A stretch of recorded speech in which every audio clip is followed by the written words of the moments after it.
merciless vastness of Texas, where the sun punishes the earth without mercy and the wind whispers ancient secrets through golden fields, stands the majestic Thornfield Ranch like a bastion of power and prosperity. Its fences stretch beyond the horizon, embracing thousands of acres that have witnessed the rise of a man who shaped his destiny with an iron fist. Colonel Marcus Thornfield, veteran of the wars that forged this wild land, walks through the corridors of his mansion like a shadow of himself.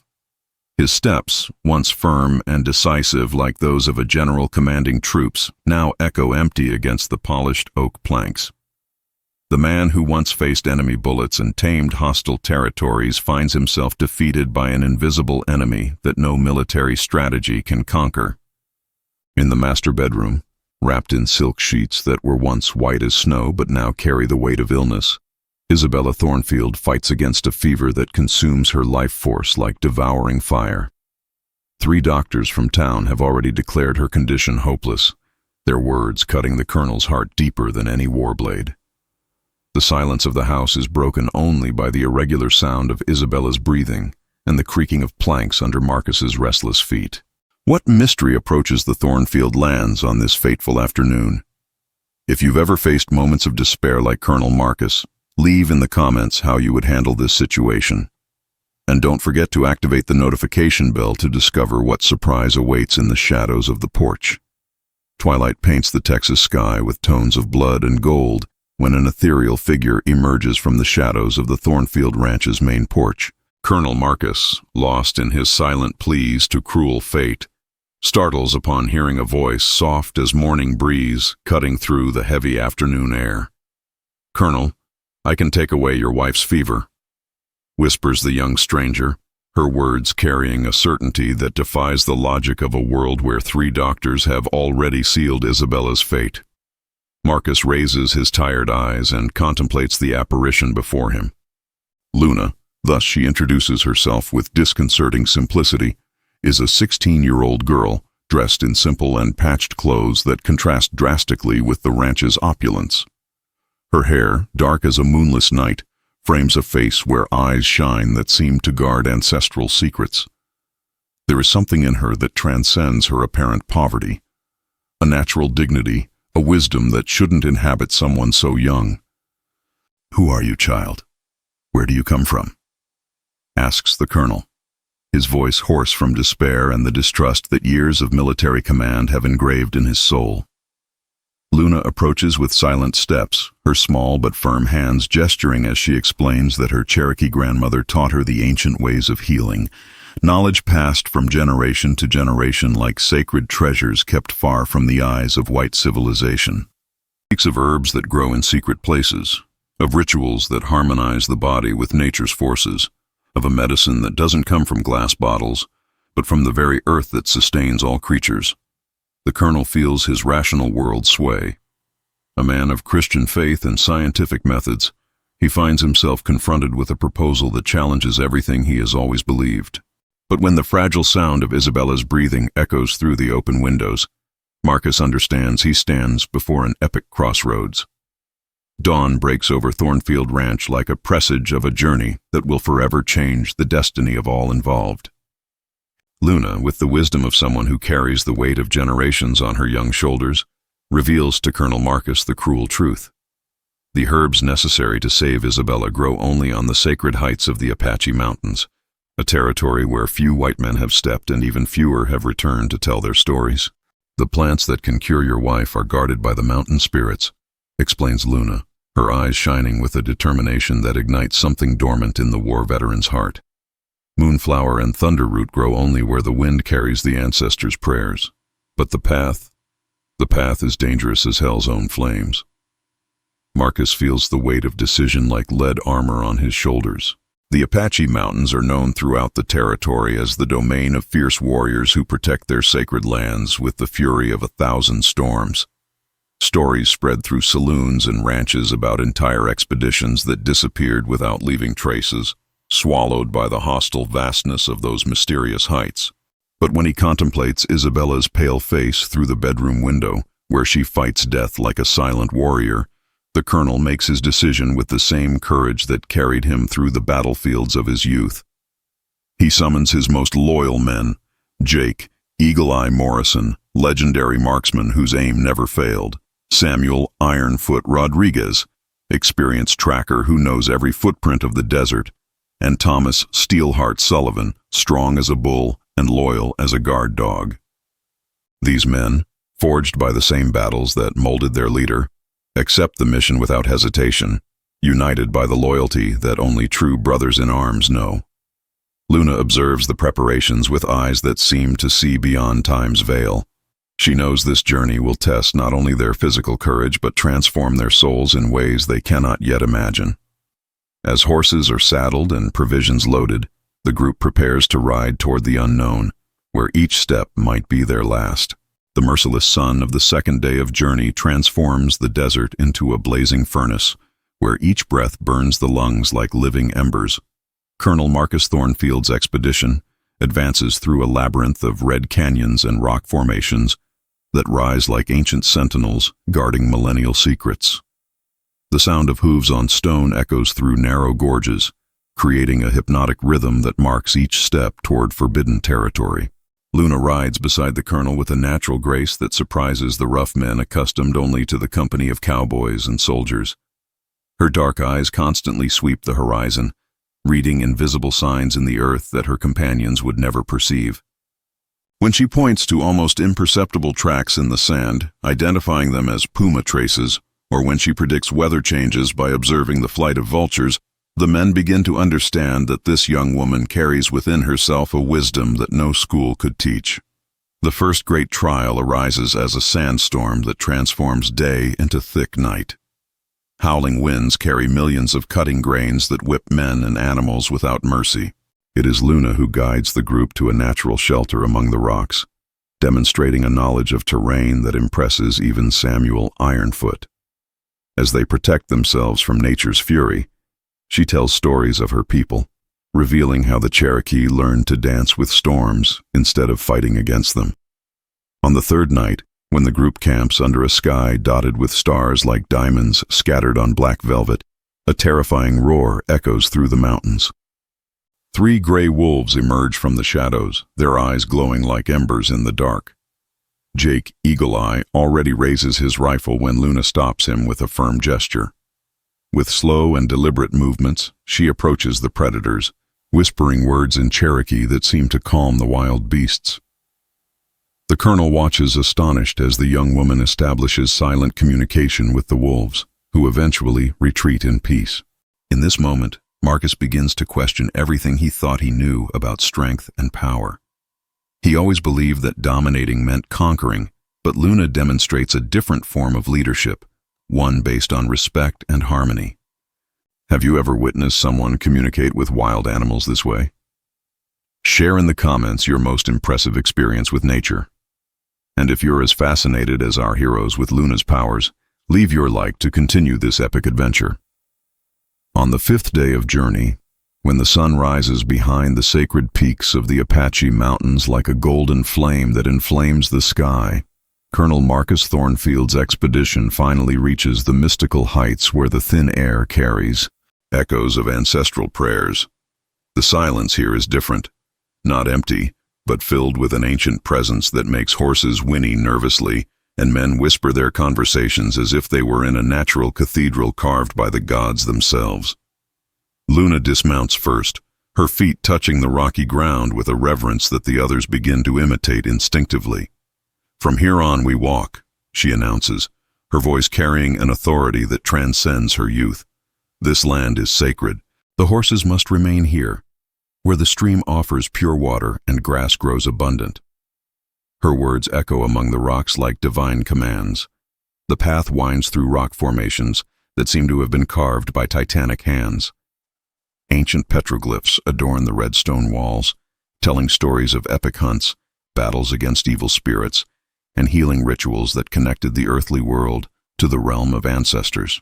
Jake Eagle-Eye observes the symbols with fascination, realizing that each mark represents centuries of history preserved in the rock itself.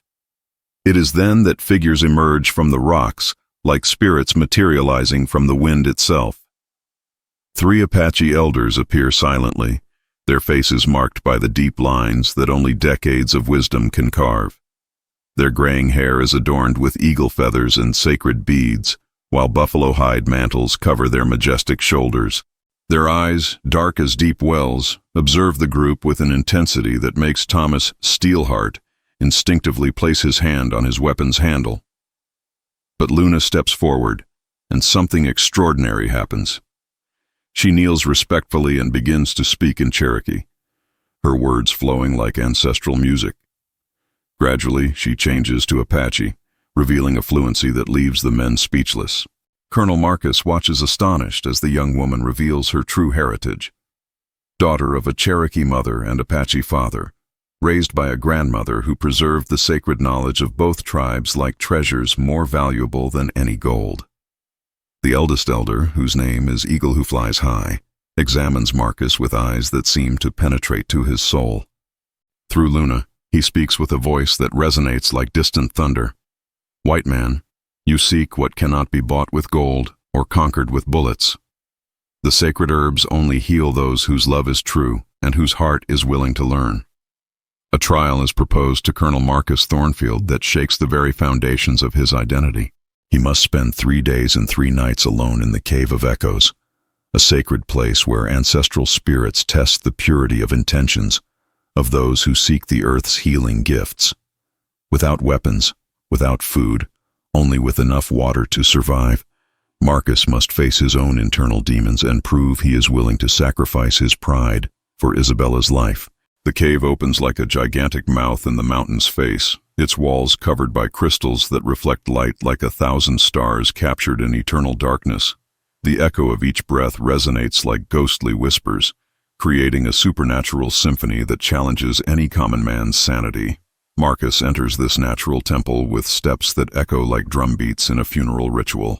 On the first day, hunger begins to corrode his physical strength, but it is solitude that attacks his mind like invisible claws. The colonel, accustomed to commanding hundreds of men and controlling vast territories, finds himself completely disarmed before absolute silence. Memories of his youth emerge from the depths of his consciousness, moments when his arrogance cost the lives of soldiers under his command. Decisions made out of pride that brought unnecessary suffering. On the second night, visions haunt his restless dreams. He sees Isabella young, dancing at high society balls, and understands that he always treated her more like a trophy of his social conquest than as a true partner. Tears he hadn't shed for decades slide down his face, hardened by time and war, washing away layers of pride accumulated over the years. The third day brings a devastating and liberating epiphany. Marcus realizes that all his wealth, all his military power, all his material conquests mean nothing in the face of genuine love. Kneeling on the cave's cold stones, the powerful colonel does something he had never done in his adult life. He asks for forgiveness. Forgiveness from soldiers killed by his vanity. Forgiveness from Isabella for years of emotional neglect. Forgiveness from native peoples whose land he helped conquer without understanding its sacred value. When he emerges from the cave on the third dawn, Marcus is a transformed man. His eyes shine with newly discovered humility, and Luna immediately recognizes that the trial has been successfully completed.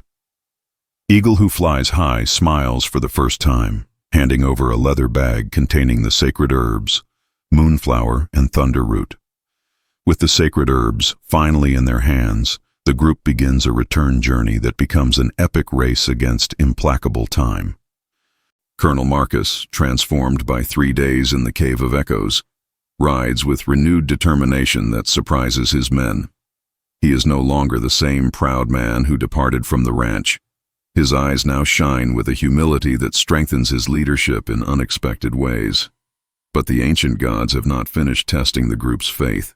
On the second day of return travel, black clouds like ravens of ill omen accumulate on the horizon, promising a storm that can devastate everything in its path. Wind begins to howl through canyons like hungry wolves, carrying sand and dust that blind men and animals. Luna observes the sky with growing concern. She knows the herbs must be prepared and administered while they still carry the vital force of the sacred mountains. Each passing hour diminishes their healing power, and Isabella cannot wait much longer. The young woman makes desperate mental calculations, measuring distance against available time. The storm erupts with primitive fury when the group is still 2 days away from the ranch. Lightning tears the sky like flaming swords of war gods, while torrential rain transforms trails into rushing rivers and firm ground into treacherous swamps. Horses struggle against mud that sucks at their hooves like dead hands trying to drag them to the underworld. It is in this moment of greatest adversity that Luna reveals her true courage. Exposing herself to the furious elements to guide the group through safe passages, she gradually falls ill from superhuman effort. Her breathing becomes labored, and fevers begin to consume her young body like devouring fire. The cruel irony of the situation doesn't escape Marcus. She who brought healing for Isabella now needs care to survive. Jake Eagle Eye and Samuel Ironfoot exchange worried glances when Luna faints during a rest stop. Thomas Steelheart carries her in his arms as if she were his own daughter, while the colonel makes a decision that defines his complete transformation. He himself takes charge of the young woman's care, feeding her water and protecting her from cold with his own military coat. For the first time in his life, Marcus Thornfield places another's needs above his personal mission, thus completing his arc of moral growth. The dawn of the 8th day rises like a golden blessing over the Thornfield ranch lands when the expedition finally crosses the main gates.